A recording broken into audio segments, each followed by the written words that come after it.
Rolex es una de las marcas de relojes más prestigiosas y lujosas del mundo. Hoy en día, su valor se estima en aproximadamente 8.000 millones de dólares. La historia de esta marca comienza hace más de 100 años, en aquellos tiempos remotos en los que la suerte sonrió a un joven cuya vida fue difícil, como si fuera una confrontación con el destino. Su nombre era Hans Wilsdorf. Era huérfano, quedando sin apoyo tras pérdidas trágicas en su familia. Sus bienes fueron robados, y lo único que le quedó fue su fuerte deseo de superar todas las dificultades que enfrenta una persona y la confianza en sus propias fuerzas. En una situación de total incertidumbre y desesperanza, su decisión fue una sola: abandonar su ciudad natal y tratar de comenzar una nueva vida en un país extranjero. Estaba decidido a cambiar su destino, y después de varios años de trabajo arduo y lucha por la supervivencia, decidió realizar su sueño: crear su propio negocio relacionado con el arte relojero. Un pequeño paso, aparentemente, abrir un taller de fabricación de relojes, se convirtió en el inicio de un camino largo que en el futuro cambió toda una industria y llevó a la creación de un imperio valorado en 1.000 millones. Hans Wilsdorf nació en la ciudad de Kumbach, en Alemania, el 22 de marzo de 1881. Sus padres se llamaban Anna y Johann Daniel Wilsdorf, y él fue el segundo de 3 hijos nacidos en su familia. El negocio familiar, apoyado y transmitido de generación en generación por sus antepasados, se dedicaba a la venta de productos de hierro. Este negocio se encontraba en una categoría de precio medio, y sus propietarios, la familia Wilsdorf, lograron cierto éxito gracias a la destreza y esfuerzos de sus ancestros. Pero la desgracia no los dejó indemnes. Poco después del nacimiento de Hans, su madre enfermó, y unos años después, cuando tenía 8 o 9 años, falleció. Poco después, también se marchó su padre, y a los 11 años, Hans quedó huérfano en el pleno sentido de la palabra. La tutela del niño la asumieron sus tíos maternos. Tomaron la difícil decisión de vender la empresa familiar, que en esencia era su legado, y los fondos obtenidos invirtieron en la educación de sus 2 sobrinos, incluido Hans. El joven huérfano fue enviado a estudiar a una prestigiosa escuela llamada Ernesetone, en la ciudad de Coburgo, situada en Baviera, Alemania. Este paso estuvo motivado por el deseo de los tíos de asegurarle un mejor futuro. Sin embargo, para él mismo, este cambio fue muy difícil. Ya en los primeros días de estudio, Hans se sintió como un extraño entre sus compañeros. Frecuentemente se burlaban de él y lo ridiculizaban por sus creencias religiosas, lo que le dificultaba sentirse cómodo en su nuevo entorno. A pesar de las dificultades, decidió concentrarse en sus estudios. Con el tiempo, quedó claro que su interés por el conocimiento y su dedicación eran las únicas maneras de enfrentarse al nuevo entorno y a los desafíos de la vida. Pasaba el tiempo y comprendió que la educación familiar era un factor importante para sus futuros logros. No podía olvidar las palabras de su tío, quien en sus años de juventud decía: «Nuestros tíos no nos dejaban a la deriva. Sin embargo, fue precisamente su educación, sus consejos y enseñanzas lo que me convirtió en una persona independiente y segura de mí misma. Lo más importante es aprender a cuidar de nuestras cosas y valorar lo que tenemos». Estas palabras quedaron profundamente arraigadas en la conciencia de Hans, formando sus ideas y principios. Con una mente viva y una inclinación por la lectura, se destacaba rápidamente entre sus compañeros de clase. Entre las asignaturas que despertaban en él un interés especial estaban las matemáticas y los idiomas. Estudiaba arduamente francés e inglés, entendiendo que el conocimiento de idiomas extranjeros no solo le abriría las puertas al mundo, sino que también le sería de gran ayuda en su futura carrera. Su curiosidad por viajar crecía cada año, y él intuía que dominar varios idiomas le daría ventaja en el futuro. Durante sus años escolares, Hans hizo amistad con un niño de Suiza que le contaba historias fascinantes sobre su país natal, la ciudad de Le Château de Font. Esta ciudad, famosa por su rica historia en la relojería, despertó en Hans un interés especial por los relojes y la artesanía de su fabricación. Así, surgió gradualmente su pasión por la relojería y empezó a soñar con contribuir algún día al desarrollo de esta antigua y prestigiosa industria. Llegó un momento en el que sus propios sueños de libertad y autorrealización se volvieron más fuertes que cualquier otra cosa. A los 19 años, decidió abandonar sus estudios en la escuela alemana y mudarse a Ginebra, el corazón de la industria relojera suiza.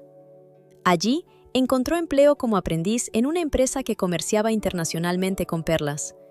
Era una firma que compraba perlas en diferentes mercados del mundo, las clasificaba según su calidad y las empaquetaba para venderlas a joyeros. Hans se apasionaba con el trabajo, sintiendo que ese sector era solo el primer peldaño hacia logros mayores. Notó que en la compañía se valoraba especialmente la venta y el procesamiento de perlas, lo que le brindaba la oportunidad de aprender y desarrollarse en el mundo de los negocios, además de entender cómo funciona el mercado. Así, sumergido con interés en esta nueva esfera de comercio y emprendimiento, empezó a comprender la importancia de combinar la maestría con un enfoque comercial.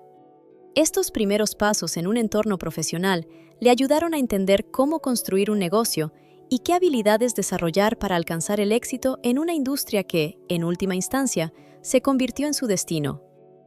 Una vez, un joven llamado Hans comenzó a dominar activamente estrategias y tácticas comerciales para lograr en poco tiempo éxitos relevantes y buenos ingresos, especialmente considerando su juventud. Pronto, el destino lo llevó a encontrarse con una persona digna, su viejo amigo, quien un día le envió una carta ofreciéndole trabajo en una famosa empresa llamada Kuno Korten. Esta compañía, según reconocen todos, era considerada una de las más grandes y respetadas en el ámbito de la fabricación de relojes de pulsera y de bolsillo de alta calidad en aquel momento. Sus logros eran impresionantes. El volumen anual de exportación alcanzaba aproximadamente 1 millón de francos suizos en valor de relojes de bolsillo. Además, la empresa contaba con su propio departamento de diseño, donde se creaban modelos de reloj únicos desde cero, desde la idea hasta la realización.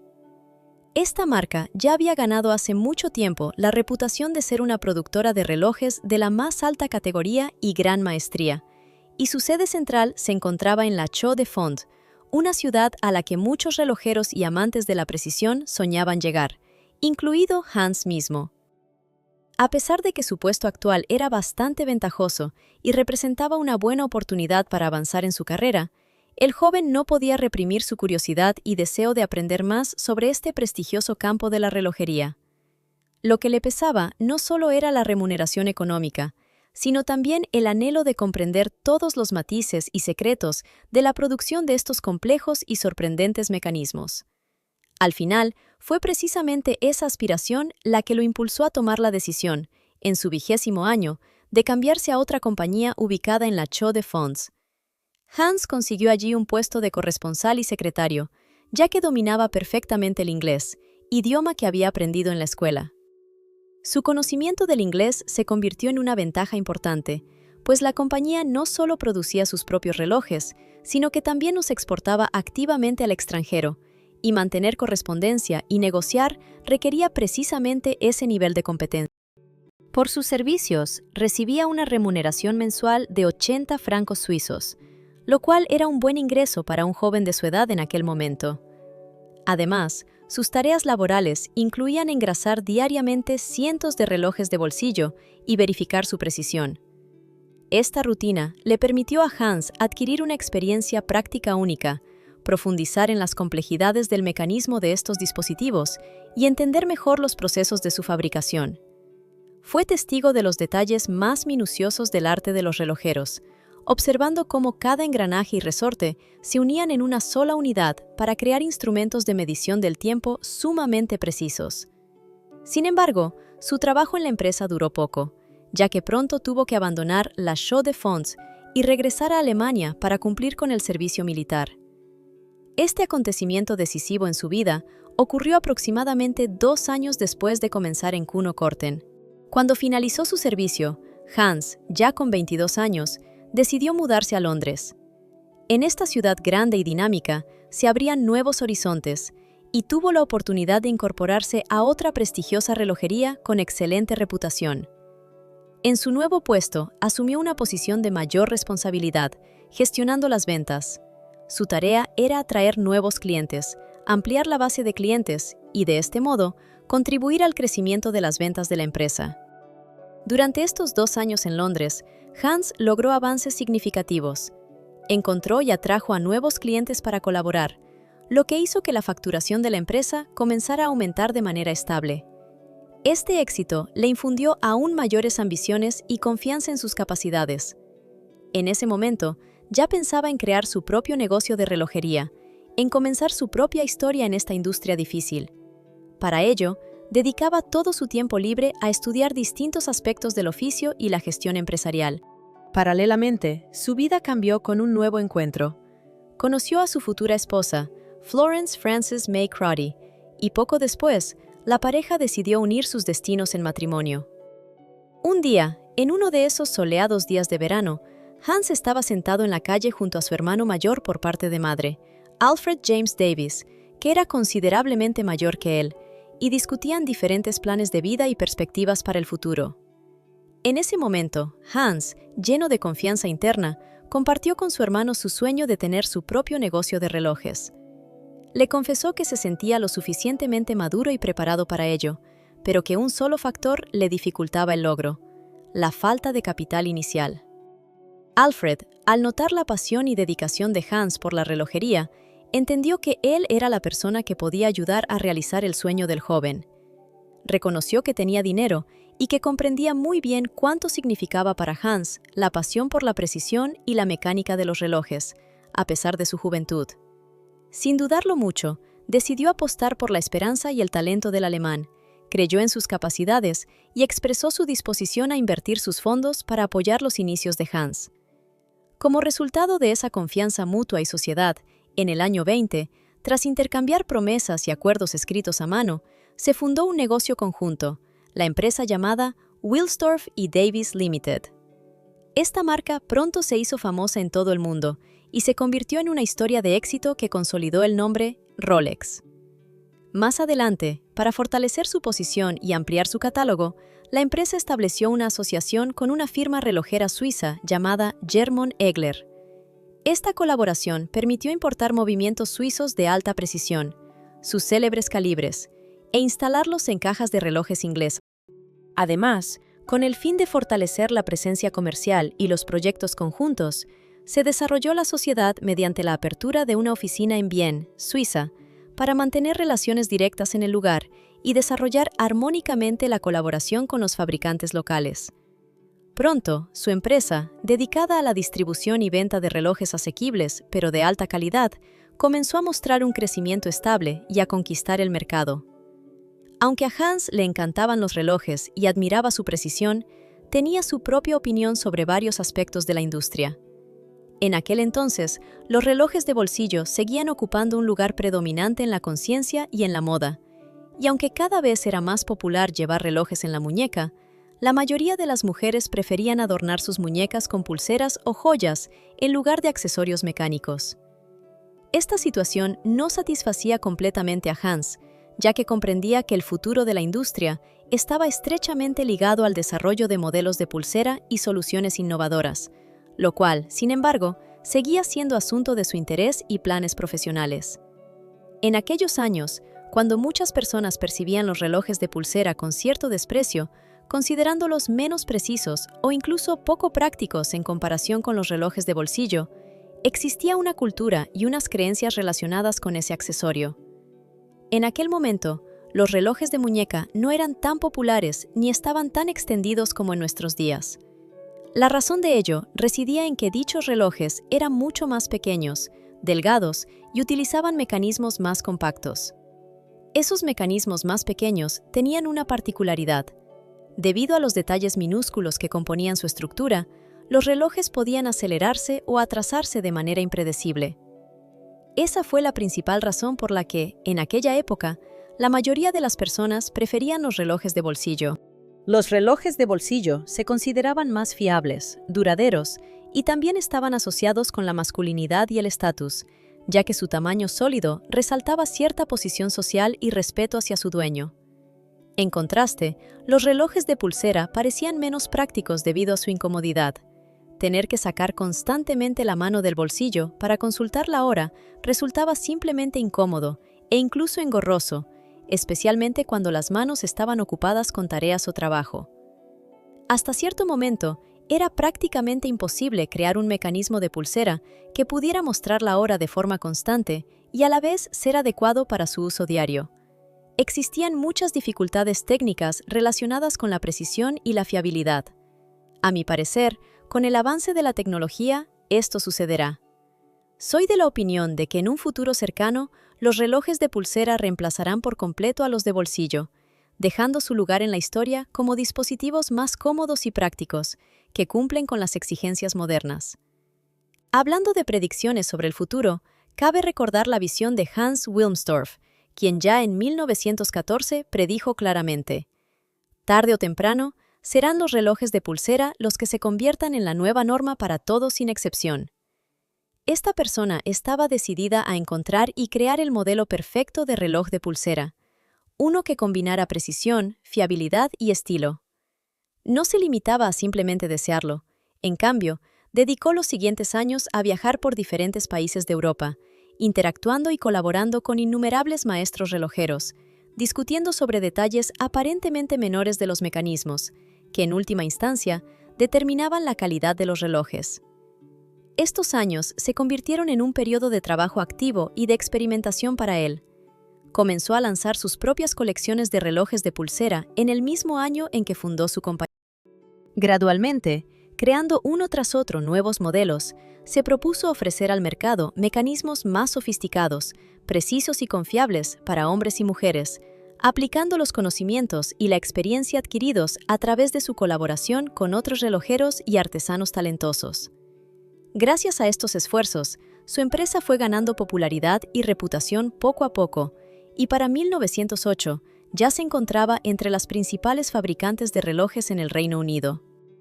Mientras su marca se consolidaba en el mercado y comenzaba a asociarse con calidad y lujo, Hans Wilhelmsdorf tuvo una nueva idea: aumentar el reconocimiento de su compañía.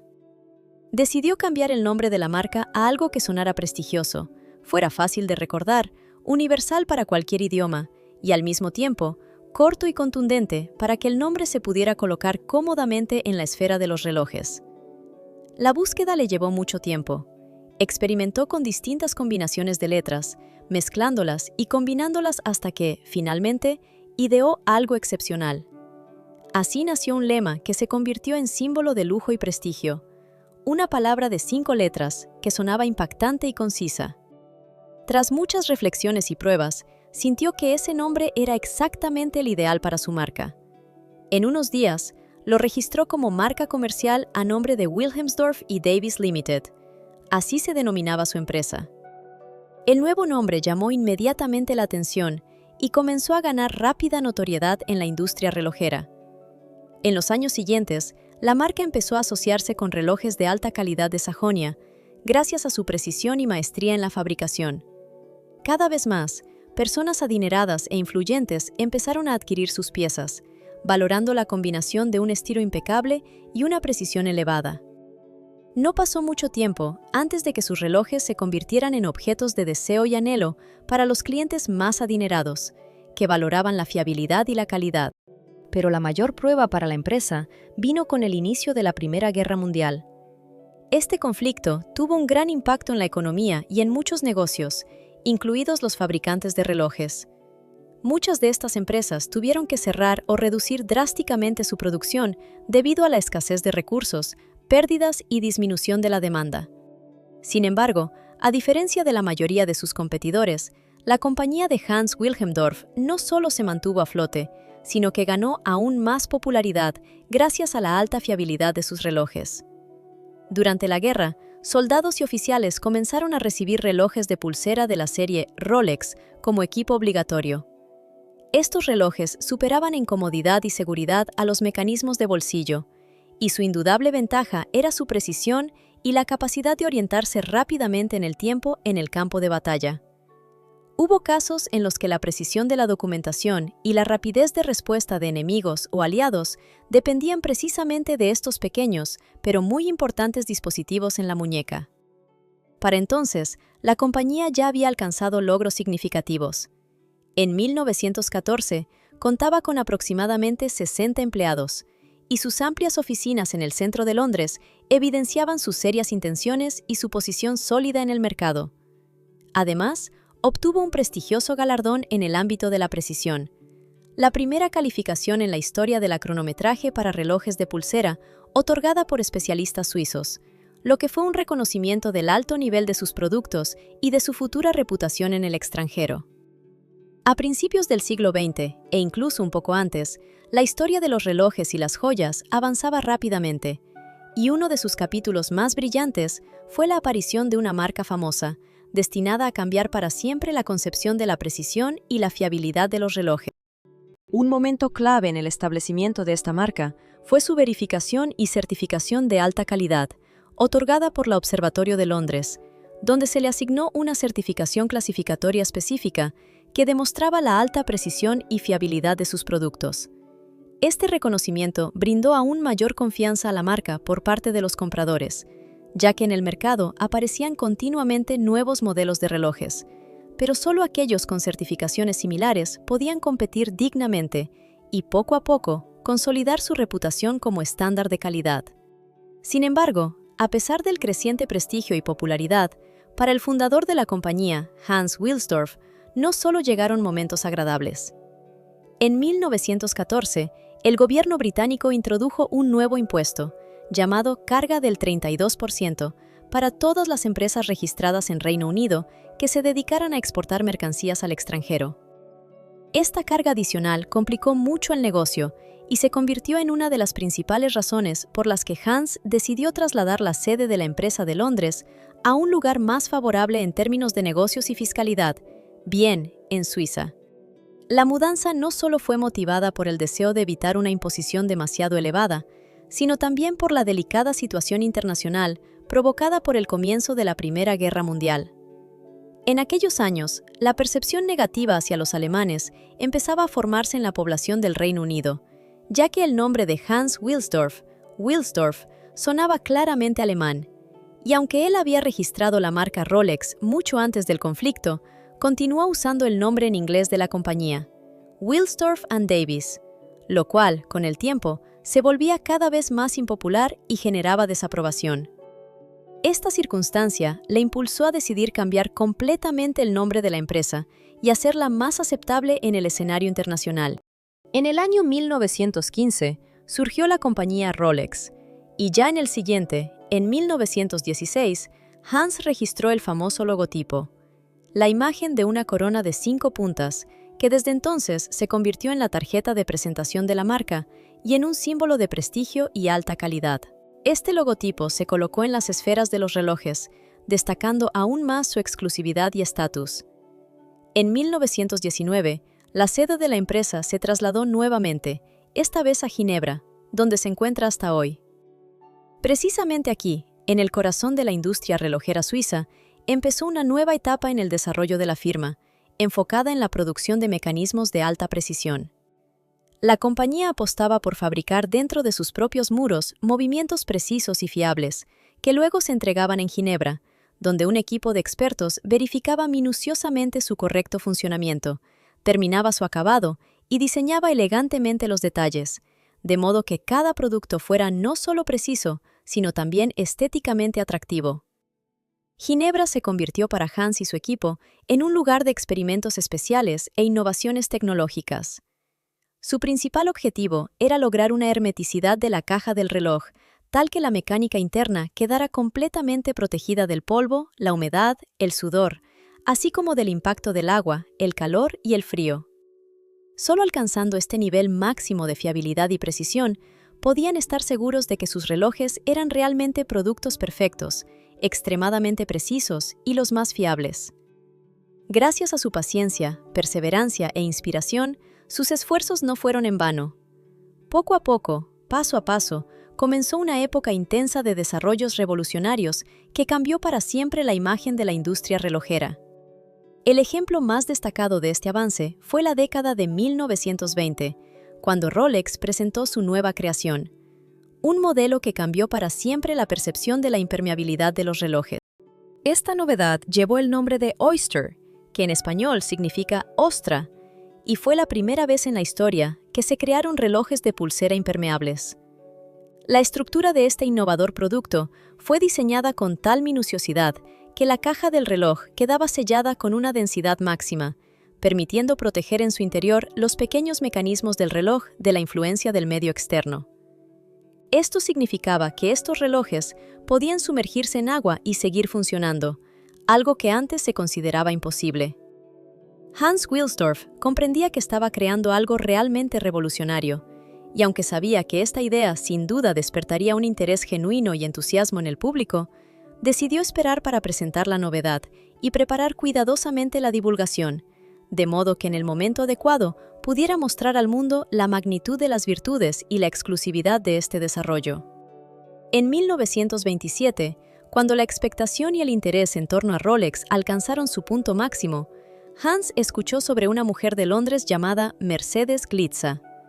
Ella afirmó que era capaz de nadar a través del Canal de Londres, uno de los desafíos más peligrosos relacionados con obstáculos acuáticos.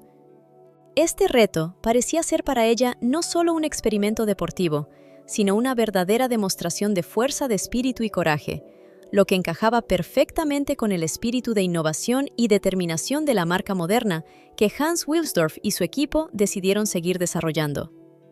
A través de este ejemplo, de su iniciativa y valentía, se abrieron nuevos horizontes para la marca Rolex, que ya empezaba a asociarse no solo con precisión y fiabilidad, sino también con resistencia ilimitada, audacia tecnológica y el deseo de superar cualquier barrera en su camino de crecimiento. En tiempos remotos, existía una distancia misteriosa e infranqueable, aproximadamente 5 millas, que separaba dos países, Inglaterra y Francia. Esa divisoria, una tranquila y transparente extensión de agua en el corazón de la Mancha del Norte, separaba estas naciones, creando una barrera natural inimaginable. En aquel entonces, difícilmente la gente creía en la posibilidad de atravesar este estrecho, considerando que tales desafíos estaban fuera del alcance de los mortales comunes. Sin embargo, una mujer valiente decidió arriesgarse y demostrar al mundo que nada es imposible si se tiene determinación y espíritu de aventura. Se propuso hacer lo que nunca antes se había hecho: cruzar ese estrecho, atravesando las frías aguas de sus profundidades, contenidas ante la vista de miles de espectadores interesados. Antes de esta prueba tan importante, a pesar del frío, mucho más bajo de cero, ella confiaba en sus fuerzas. Y, por supuesto, el gran apoyo y estímulo venían de sus seres queridos y seguidores. Durante los entrenamientos, la temperatura del agua le parecía insuperable, y solo la resistencia y el coraje la mantenían a flote. Cuando llegó el día, salió en la línea de salida, resuelta a demostrar que los límites que parecían inalcanzables podían superarse si se creía en la propia fuerza. Han pasado más de 10 horas desde que inició su travesía, y a pesar del frío extremo, el cansancio y el riesgo de congelación, logró nadar aproximadamente 4/5 partes de ese estrecho, un camino importante, aunque no completo. El resultado de esta hazaña heroica no fue exactamente una victoria en el sentido de un cruce total, pero cuando la levantaron del agua, a muy poco de la victoria, se convirtió en una heroína para muchos. Su mano estaba enroscada, y su cuerpo apenas lograba mantenerse a flote, pero logró que su reloj encontrara el agua en condiciones perfectas, sin daños, mecanismos defectuosos ni corrosión. Ese momento se convirtió en un punto decisivo en el destino de esta marca horológica inusual. La gente quedó sorprendida. Sus ojos se fijaron en estos relojes impermeables, resistentes y confiables. Y esos relojes, modelos creados por una compañía que apenas comenzaba su camino, permanecieron en perfectas condiciones tras múltiples pruebas. Poco después, cuando el público se enteró de la heroicidad del nado, la atención se dirigió al propio producto, a los relojes que resistieron las duras pruebas como si fueran obra de milagro. Este interés se convirtió rápidamente en una verdadera sensación. Todos quedaron maravillados, creyendo que estos relojes eran símbolo de fiabilidad y alta calidad. La reacción del público fue tan fuerte que los dirigentes de la compañía decidieron no detenerse en lo ya logrado. Encontraron la forma de potenciar el impacto mediático, colocando anuncios en periódicos destacados, lo que solo amplificó la ola de interés público por la marca. Como resultado, la marca Rolex adquirió de inmediato reconocimiento mundial, convirtiéndose en símbolo de un enfoque revolucionario en la fabricación de relojes. Para apoyar aún más y consolidar el éxito, Hans, uno de los principales expertos en marketing de la empresa, ideó una estrategia de promoción original. Comenzó a exhibir los relojes dentro de acuarios de vidrio llenos de peces vivos, justo en las vitrinas de cada tienda autorizada, donde los transeúntes podían admirar esta presentación innovadora. La idea resultó ser brillante. Así, las personas se enfrentaban involuntariamente a ese objeto único, explorándolo, tocándolo y observando cómo se presentaba en un ambiente inusual, casi mágico. Gracias a este movimiento de marketing poco convencional, los productos de la compañía se volvieron rápidamente populares. La gente no podía apartar la vista de la exhibición y el interés por los relojes no hacía más que aumentar.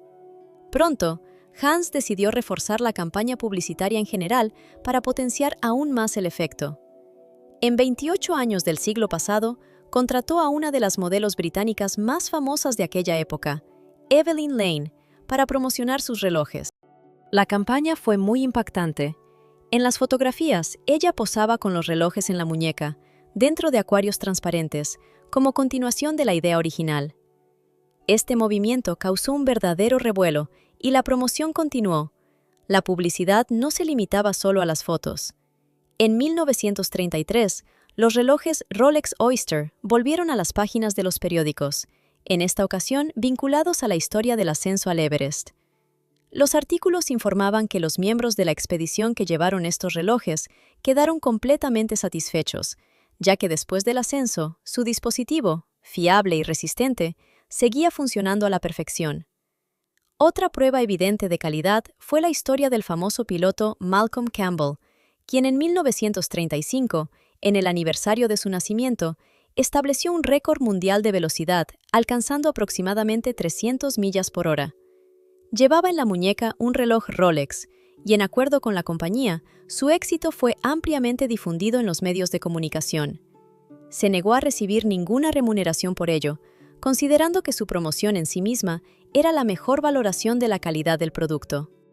Gradualmente, el público desarrolló una visión clara de los productos de Rolex como relojes no solo prestigiosos, sino también increíblemente confiables y técnicamente perfectos, capaces de servir en la vida cotidiana. Estos relojes ganaban cada vez más confianza, ya que recientemente lograron demostrar su resistencia y estabilidad en condiciones difíciles en la práctica, a través de logros tan importantes y destacados. En aquella época, solo una estrategia de marketing inteligente podía convertir un producto de calidad en una leyenda. En 1931, la empresa presentó un modelo actualizado llamado Rolex Oyster Perpetual. Fue realmente un avance en la fabricación de relojes. El primer modelo impermeable y automático de la historia ofreció al mundo una nueva comprensión de comodidad y fiabilidad. La precursor de este modelo, Rolex Oyster, ya había sido un logro significativo, pero tenía sus defectos. En particular, su diseño requería darle cuerda al mecanismo manualmente, lo cual resultaba bastante cansado, ya que debido a la envoltura hermética, primero había que desenroscar la corona, luego darle cuerda al reloj y volverla a enroscar. La creación de un mecanismo automático era el sueño del siglo, una aspiración que muchos maestros e ingenieros perseguían durante siglos, pero todavía nadie había logrado un éxito real. Entre 1934 y 1937, Hans también se dedicó a la fabricación de relojes de alta gama bajo su propia marca. Creó una serie con su propia marca comercial, que se caracterizaba por una calidad y precisión muy altas, pero pronto se discontinuó. La principal razón fue la fuerte oposición y el odio de los competidores franceses y británicos, que no podían aceptar los éxitos de estos productos. Los mercados comenzaron a desaparecer para Alemania, a pesar de todos los logros y éxitos que Hans alcanzó en su atrevida aventura empresarial. A veces, tuvo que hacer un esfuerzo doble y superar bastantes dificultades para que su empresa se mostrara y lograra estabilidad. Este camino se complicaba especialmente debido a su origen alemán, ya que en aquellos años, cuando el mundo estaba sumido en la guerra, los nombres relacionados con Alemania a menudo generaban prejuicios y dificultades para acceder a los mercados internacionales.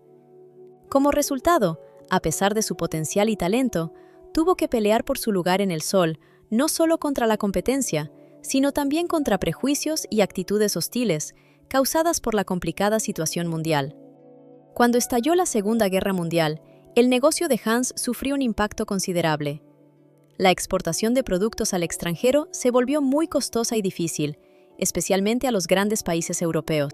Las relaciones con el mercado externo se deterioraron notablemente, creando obstáculos serios para el crecimiento y desarrollo de su empresa. En un momento en que parecía que todo iba mal, el espíritu emprendedor y la determinación de Hans no se agotaron.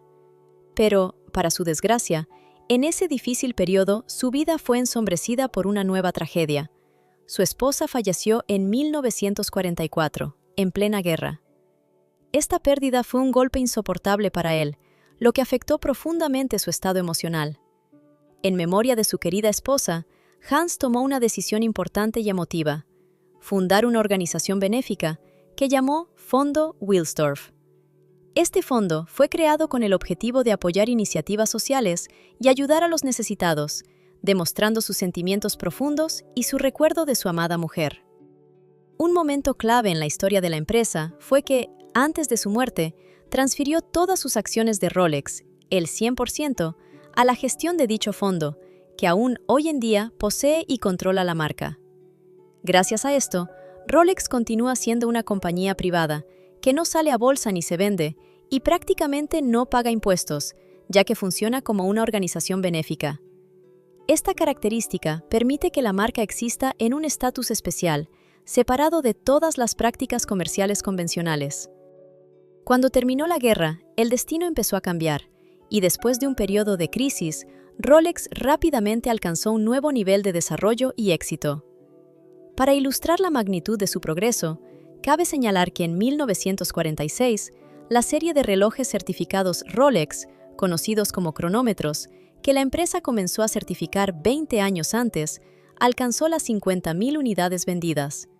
Y ya en el siguiente año, 1947, las ventas se dispararon hasta las 100.000 relojes certificados, duplicando los resultados de las 2 décadas anteriores. Este crecimiento se debió a la introducción de nuevos modelos, que provocaron una verdadera revolución en el mercado. Entre estas novedades, destacaba un modelo que apareció en 1945, el Rolex Datejust. Era el primer reloj de pulsera automático e impermeable del mundo que mostraba en su esfera el día del mes. La innovación de este modelo radicaba no solo en su ajuste automático, sino también en la posibilidad de ver la fecha directamente en la esfera, lo que hacía que fuera sumamente práctico para el uso cotidiano. Menos de 10 años después, apareció otro producto revolucionario, el Rolex Day Date, el primer modelo automático e impermeable en la historia, que además mostraba no solo el número, sino también el día de la semana. Estos tipos de relojes siguen siendo vigentes hasta hoy, y a menudo se consideran un estándar al que aspiran la mayoría de los fabricantes al crear sus propios modelos. En los años 50, Rolex continuó activamente lanzando una serie de relojes innovadores. Entre ellos, destaca especialmente un modelo, el Rolex Submariner, presentado en 1953.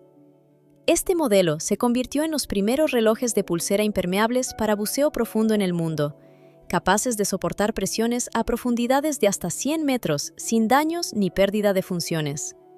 Fue una verdadera revolución en el mundo del buceo y en la fabricación de mecanismos de protección para relojes.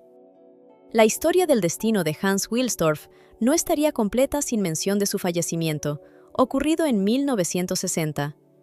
Tras su partida, la gestión de la empresa pasó a manos de nuevos directivos, y desde entonces, Rolex empezó a transformarse en la marca de relojes de lujo que conocemos hoy en día.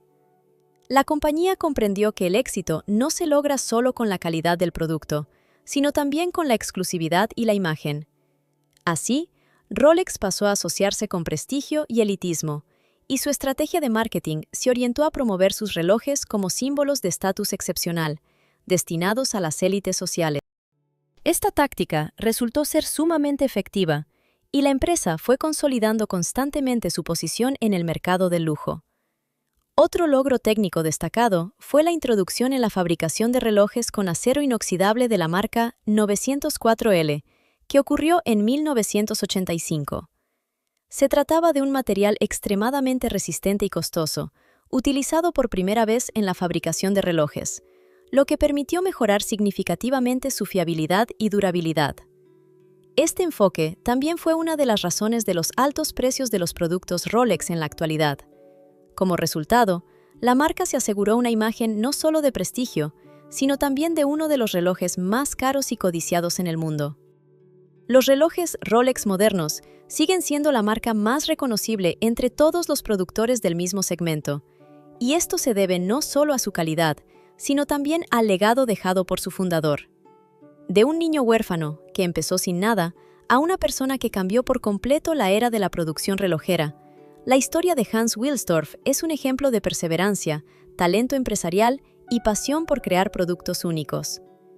Su amor por el diseño y la innovación técnica le valió un lugar en la lista de las personas más influyentes en la industria relojera, y su legado vive hoy en cada persona que orgullosamente lleva un reloj Rolex en la muñeca.